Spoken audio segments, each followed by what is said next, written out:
গরুমারা জঙ্গলের পাশে শ্রাবণী মেলায় আসা পুণ্যার্থীদের খাবারের উচ্ছিষ্ট নিজে হাতে পরিষ্কার করলেন সরকারি আধিকারিক।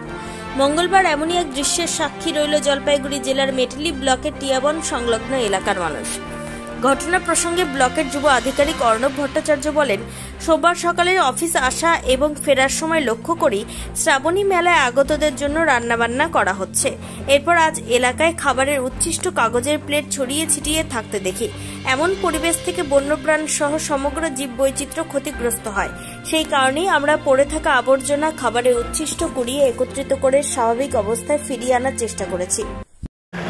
আজকে আমরা চালসা যুব আবাসের যত কর্মীবৃন্দ এবং আমাদের ব্লক ইউথ অফিস মাটিয়ালির পক্ষ থেকে এখানে মানে এই অফিস চলাকালীনই আমরা একটা সাফাই অভিযান করতে বাধ্য হলাম। কারণ গতকাল অফিস যাওয়ার সময় বা বেরোনোর সময় আমি দেখেছি এখানে রান্না হচ্ছিল বা শ্রাবণী মেলা উপলক্ষে খিচুড়ির আয়োজন করা হয়েছিল। তো তারপরে যেটা মানে আমাদের তো সবার দায়িত্ব পালনটা করা উচিত, যে এখানে খাওয়ানো বা খাওয়ানো সে ব্যাপারে আমি কিছু বলতে চাই না, কিন্তু তার পরবর্তী যে দায়িত্বটা, যে একটা জঙ্গলের মধ্যে আমি এটা কী বলে এরকম আয়োজন করছি, সেখানকার ইকোসিস্টেম খুবই ফ্র্যাজাইল। এই সমস্ত জায়গার ইকোসিস্টেমে আমি আঘাত আনছি এরকম ভয়ঙ্করভাবে, চূড়ান্তভাবে নোংরা করে যাচ্ছি জায়গাটা, চূড়ান্তভাবে প্লাস্টিক থেকে শুরু করে সবচেয়ে ভয়ঙ্কর হচ্ছে বোতলের প্লাস্টিক এবং যে সমস্ত মশলাপাতি ব্যবহার করা হয়েছে তার যে প্লাস্টিক সমস্ত এরিয়াতে ছড়িয়ে দেওয়া হয়েছে। অপরদিকে চালসা এলাকার সমাজকর্মী সুমন চৌধুরী প্রসঙ্গে জানান, জঙ্গলের এই রাস্তা দিয়ে হাতি, বাইসান, বুনো মোষ চলাফেরা করে। এমন স্থানে এই ধরনের আয়োজন না করাটাই বাঞ্ছনীয়। গতকালকে আমরা দেখেছিলাম যে এখানে শ্রাবণী মেলা উপলক্ষে কিছু মানুষ এখানে রান্নাবান্না করেছিল এবং খাওয়া দাওয়া করে প্লাস্টিকের বোতল, প্লাস্টিকের র্যাপ এবং বিভিন্ন রকম যে রান্নার যে জিনিসপত্রগুলো ছিল সেগুলো ফেলে রেখে দিয়েছে।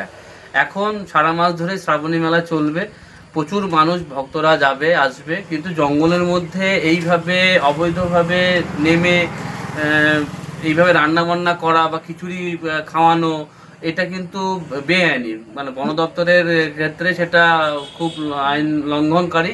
কেন, যদি জঙ্গল থেকে কোনো বন্যপ্রাণ বেরিয়ে এসে আঘাত করে, যে কোনো প্রাণ যদি হারায়, তাহলে সেক্ষেত্রে কিন্তু বন দপ্তর দায়ী থাকবে না। তো আমরা মানুষের কাছে একটাই মেসেজ করতে চাই, আপনারা বিশেষ করে কোনো লোকালয়ে এই রকম অনুষ্ঠান করুন, তাতে কোনো অসুবিধা হবে না। আর জঙ্গলের মধ্যে অবশ্যই এই কাজগুলো করবেন না, যাতে জঙ্গলের পরিবেশটা নষ্ট হয়। ডুয়ার্সে বেড়াতে সেবার বাদ পড়বে না শুভ জন্মদিন থেকে বিবাহ বার্ষিকীর আনন্দ। এক মনোরম পরিবেশে আপনার জীবনের বিশেষ দিনগুলি স্মরণীয় করে রাখতে চলে আসুন আমাদের বিকি ধাবাতে। এখানে পাবেন বাতানুকূল ব্যাংকোয়েট হলে আপনার সুন্দর মুহূর্ত কাটাতে। সাথে পাবেন ইন্ডিয়ান, চাইনিজ, তন্দুরের মতো সুস্বাদু অগুন্তি খাবারের পদ। থাকছে সুইমিং পুলে গা ভাসানোর সুযোগ। যে কোনো অনুষ্ঠানের ক্ষেত্রে থাকছে যাতায়াতের ব্যবস্থা। আমাদের ঠিকানা পূর্ব তেসিমালা, বড়দিঘি রোড, তেসিমালা গ্রাম পঞ্চায়েতের বিপরীতে। যোগাযোগ নাম্বার 9734016882 এবং 9641047623।